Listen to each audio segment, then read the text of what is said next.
welcome to GMFB. We're presented by Audi, and we're live in New York City. Happy Monday, April 2nd. You guys are showing me screen grabs of what your driveways look like, and I'm not happy. Why? Because it's snowing! It's New York! What's going on here? We're live in New York, Kay. All right? Oh, now you're all of a sudden a New Yorker, like, hey, I can handle the snow all of a sudden, because you got your cup of noodles? Kid's school got delayed, so I got to get back. Oh, you saw my shopping cart this weekend? I, in my entire college career, did not eat as many instant soup that you bought last week on your Instagram story. I'm a 36-year-old teenager. Get on Instagram. I have to. You have to do it. Peter, you're not going to. What do you mean you're not going to? We have a lot going on. Wait, Nate's talking about soup. Reheated soup in a Yes. cup. Oh, get me on Instagram. Yeah. You're missing out. Whoa. That's Peter Schrager. This is Nate Burleson. Kyle Brandt is here. Let's hit the lead block. Lead block. We're less than 4 weeks away from the 2018 NFL Draft in Dallas, where it better not be snowing that week. And there are a few players who we believe will have a chance to hear their name called first overall down there in Texas. And with that in mind, it's time for another round of Believe It or Not. Hey! Keep it going. Oh. Come on, Kyle. I know it's Monday. All right, I'm looking at this quote here because we have NFL former quarterback Ryan Leaf talking about the Browns.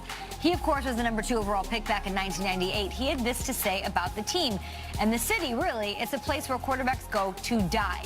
If I were Sam Darnold and I have this leverage right now, I know I'm going to be the first pick in the NFL draft. I'm going to my agent and saying, figure out a way for me to not go to Cleveland. Eli Manning this for me.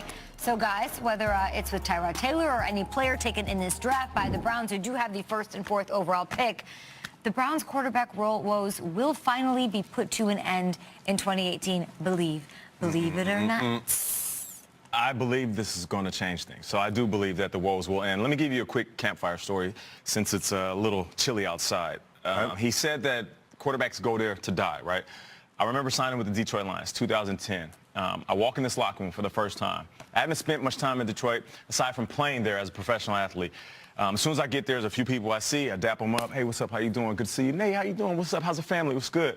And then there's a cornerback, and I won't say his name, and he says, Nate, oh, man, you know, I was reading the paper, and I saw on the web that you signed her, but I thought that it was wrong. I couldn't believe that you were signing her. I'm thinking, like, well, what do you mean? Where you going with this? He said, well, this is where players' careers come to die. And I said, that's an odd thing for a player to say.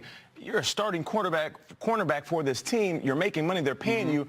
And you believe that this is the burial grounds for a player's career. And I'm thinking to myself, if this is the attitude of this organization, majority of the players think like this, we will never succeed and we will never get over the hump and the culture will never change. So I say all that to say this. It takes a group of players, it takes a staff, it takes a front office to believe in a culture change, and it really starts with that QB. One QB coming in and saying, this isn't a pit stop. I'm not sitting here just to go somewhere else. If I can change the culture, then we can change everything and we can change Cleveland. So, Kay, I do believe it. I feel like whoever is the quarterback next year will change whatever needs to be changed in that locker room. He says Darnold, if it was Darnold, I mean, Darnold doesn't have any leverage. Sam Darnold is not the surefire 1st overall pick. He's not Eli Manning. He's not John Elway, who did it to the Baltimore Colts. So that right away is off base. Secondly, it's an entirely new front office. You've now got John Dorsey as a general manager, who comes from Kansas City, who comes from Green Bay, winning organizations. Elliott Wolf is his #2, comes from Green Bay, interviewed for a ton of GM jobs last few years. And Alonzo Highsmith is there, who has been viewed as one of the top personnel guys in the league. All new faces, all new people, and look what they've already done. Jarvis Landry, excited to be there, right? Carlos Hyde, excited to be there. Tyrod Taylor, excited to be there. Ryan Leaf is talking as if this is the Cleveland Browns of 2008 to 2016. This is a different Cleveland Browns team as we head in from 2017 to 2018. I believe it does change. It does end. And if I'm Sam Darnold, I'm dying to go to Cleveland because I can actually finally build something, and I could be the guy that brings them from the ashes. When you haven't seen them play, you haven't even seen them in training camp, why are you so sure that this is different? I know the people on top of the organization, and I feel like everything was set up. And this is not an insult to Sashi Brown and those guys. They built the perfect, all built for 2018. All these picks, the 1st, the 4th, the 33rd, the 35th. That's crazy. It's all there, and they have the right guys to select the players. Darnold should be lucky to be the 1st overall pick. He should feel blessed. He should feel grateful. He should not try to pull a power move on this one.